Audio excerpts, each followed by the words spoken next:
Jacques chapitre 4, le verset 17. Un seul verset. Jacques 4, le verset 17. Voilà, je vais vous demander de bien vouloir vous tenir debout et ensemble nous allons faire la lecture, une toute lecture également. Jacques chapitre 4, le verset 17. Celui donc qui sait faire ce qui est bien et qui ne le fait pas commet un péché. Je relis. Celui donc qui sait faire ce qui est bien et qui ne le fait pas commet un péché. Seigneur, nous voulons bénir ton nom et te rendre grâce pour l'occasion que tu nous donnes de pouvoir parler de ta part. Seigneur, que le Saint-Esprit nous inspire et que le Saint-Esprit puisse amplifier cette parole dans les cœurs, dans les vies, et que le Saint-Esprit nous donne la force de répondre à cette parole en la mettant en pratique au nom de Jésus. Amen. Voilà, veuillez vous rasseoir s'il vous plaît. Alors, continue de faire du bien. C'est le thème de mon message. Voilà. Ou encore, fais ce qui est bien. Ou encore, ne te lasse pas de faire du bien. Fais toujours du bien. Chaque jour que le Seigneur te donne l'occasion de faire le bien, fais-le. N'hésite pas. Voilà.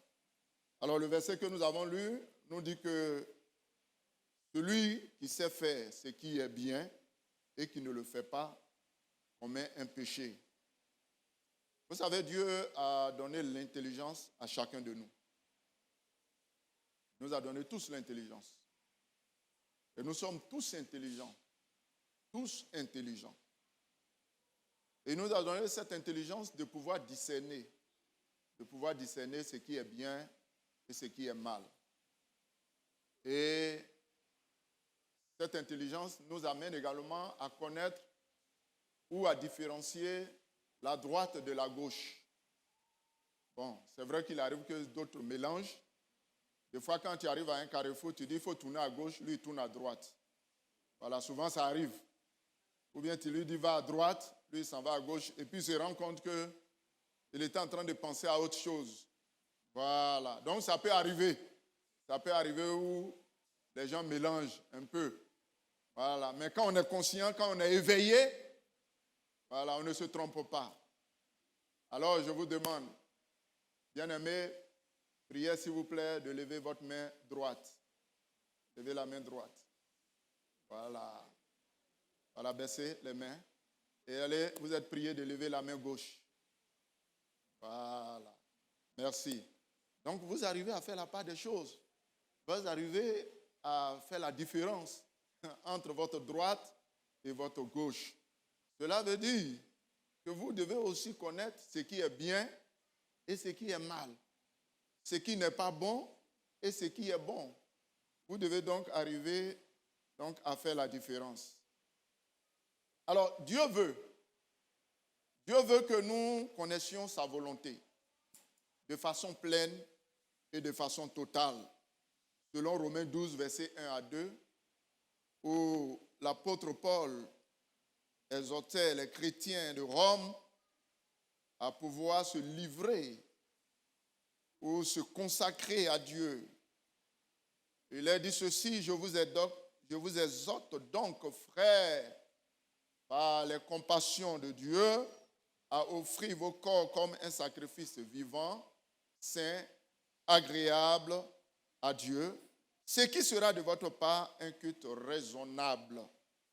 Au verset 2, il dit, ne vous conformez pas à ce siècle présent, mais soyez transformés par le renouvellement de l'intelligence, afin que vous discerniez quelle est la volonté de Dieu.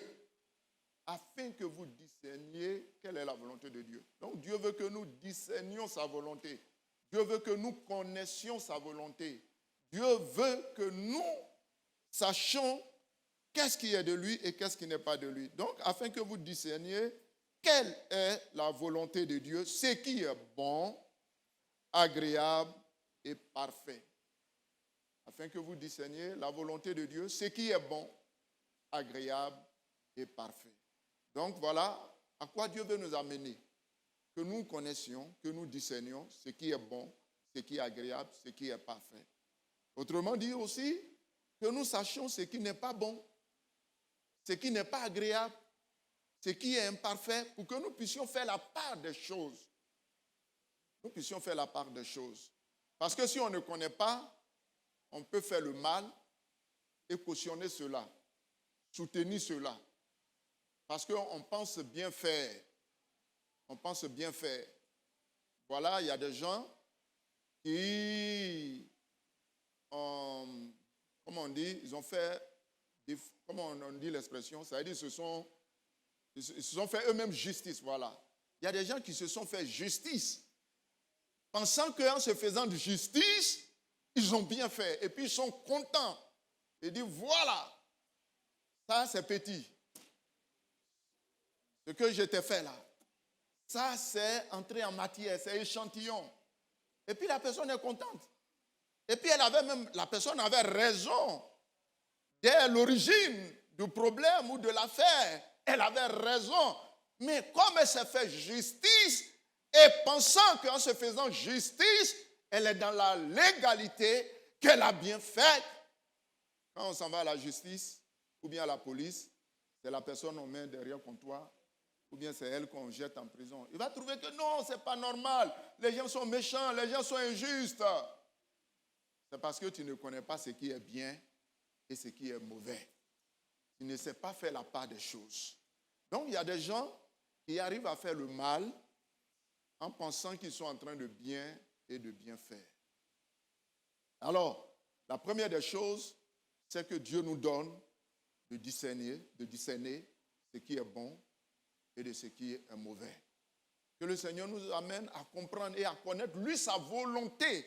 Lorsqu'on connaît la volonté de Dieu et qu'on agit sur cette voie-là, je vous assure, les retombées sont donc positives.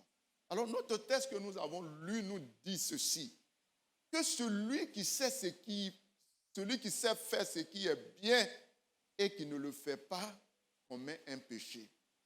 Alors, après avoir été éclairé, après qu'on ait le discernement, après qu'on ait fait la part des choses, après qu'on sache que ça c'est bon, ça c'est mauvais, maintenant celui qui sait faire ce qui est bien et qui ne le fait pas, commet un péché.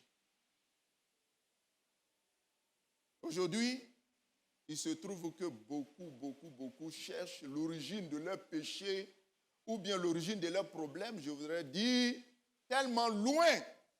Ils cherchent l'origine de leurs problèmes, ça veut dire une cause lointaine. Ils fouillent, ils cherchent.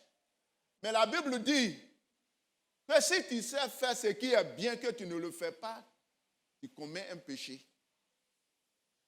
Ça veut dire qu'il y a des gens, chaque jour, ils ajoutent à leur péché de nouveaux péchés. Ils complètent leurs péchés, mais sans savoir qu'ils sont en train de commettre un péché. Je vous donne des exemples terre à terre et puis je termine. Comme je l'ai dit, je ne vais pas être long. Voilà quelqu'un qui est dans la salle ou dans la foule ou dans le peuple, au milieu du peuple de Dieu, qui sait bien chanter, qui a une bonne voix. Et puis, la personne est assise dans le peuple. Et quand les gens chantent, c'est lui qui dit, oh, c'est là même, là, il ne vaut rien. Mais lui, là, il ne sait même pas chanter. Regarde même comme il chante là-bas. Regarde son ato là même. Regarde même son ténor là même, c'est penché comme ça. Tu sais ce qui est bien et tu es assis là-bas, tu te régis en juge et toi, tu ne fais rien. Tu es en train d'ajouter à tes péchés d'autres péchés. Si tu sais faire ce qui est bien que tu ne le fais pas, tu commets un péché. Ça, c'est un exemple. Parmi tant d'autres. Peut-être tu sais jouer au piano, peut-être tu sais jouer à un instrument, peut-être tu sais faire quelque chose, tu sais taper, battre le tam-tam, et puis tu ne le fais pas. Pourtant, tu sais très bien le faire, et tu ne le fais pas. Peut-être tu as des dons en toi, des dons. Toi-même, tu sais que tu as des dons. Toi-même, tu sais que quand tu pries là, Dieu écoute ta prière. Quand tu pries pour toi-même là, Dieu te... Mais quand tu pries pour les autres là, ça marche fort. Et toi, tu es là, tu dis, moi-même, il y a un problème. Moi-même, je suis malade. Et puis, quand j'ai pris pour les autres, là, Dieu exauce. Dieu écoute ma prière, Dieu fait du bien. Donc, attends, je vais me concentrer sur pour moi, là, d'abord. Tu vois la personne en train de souffrir, et puis tu ne réagis pas. Tu es en train de commettre un péché. Tu as le don de guérison ou des guérisons. Toi-même, tu le sais que quand tu pries pour quelqu'un, Dieu intervient. Et il y a eu plusieurs cas, plusieurs expériences que tu as vécues dans ce domaine. Tu as vécu même des expériences extraordinaires. Pour des personnes, quand tu as prié, le Seigneur est intervenu. Même des maladies compliquées, des maladies graves, le Seigneur est intervenu. Le Seigneur a délivré ces personnes. Et tu es assis là avec ce don-là. Et puis, ça ne te dit absolument rien. Tu sais que tu as un don. Tu sais que si tu te mets au travail, Dieu va accomplir. Dieu va concrétiser. Dieu va confirmer ce qui est là, ce qui est en toi. Et tu ne le fais pas. Ce sont des exemples, je suis en train de citer, pour vous amener à comprendre. À comprendre combien de fois nous péchons contre Dieu. Et devant Dieu, il n'y a pas petit péché, il n'y a pas grand péché. Le péché, c'est le péché. Le péché a ses conséquences. Le salaire du péché, c'est la mort. Le salaire du péché, c'est que le péché nous prive de la gloire de Dieu, nous prive des grâces de Dieu, nous prive des bénédictions de Dieu. Et c'est ce qui fait que beaucoup d'enfants ne se retrouvent pas. Donc, désormais, si tu sais ce qui est bien, il faut le faire. Voilà, quelqu'un, il sait que c'est bon de payer un pain pour sa femme. Voilà. Tu le sais. Tu sais que c'est bien. Tu es conscient. Et tu as les moyens. Et puis tu ne le fais pas. Tu ne le fais pas. Tu sais que c'est bien. Hein? La Bible dit, tu es en train de commettre un péché. C'est-à-dire, encore dans mon foyer, encore commet un péché. Mais tu sais ce qui est bien. Tu sais que quand elle s'habille là, quand on l'apprécie là, toi-même tu es content. On apprécie ta femme là, on dit, non, tu es content. Et tu ne le fais pas. Donc nos mamans, réclamez vos droits aujourd'hui. Réclamez ça, réclamez votre pagne. Voilà. En tout cas, que votre pagne tombe. Voilà. Donc on commence par le pagne convention et puis le pagne AOC. Voilà, donc, bien-aimés, voilà, je vais m'arrêter là. Voilà ce que je voudrais dire. Voilà, vous avez des compétences. Ça peut être dans le protocole. Ça peut être dans comment, la communication. Ça peut être même dans la prédication. Tu sais bien prêcher la parole de Dieu. Tu sais bien diriger. Quand tu diriges une réunion, le Saint-Esprit vraiment se manifeste. Tu as ces dons-là. Et puis, tu es là. Tu es assis là. Tu ne veux rien faire. Tu es là pour être le juge. Tu es là pour critiquer. Tu es là seulement pour parler. Pardon. Pendant que Dieu te donne encore le souffle de vie là. Pendant que tu peux marcher. Pendant que tu peux parler. Pendant que tu peux te déplacer. C'est le temps de pouvoir te mettre au service du Seigneur. C'est le temps de faire du bien. C'est le temps de faire ce que tu peux faire pour glorifier Dieu. Que Dieu vous bénisse.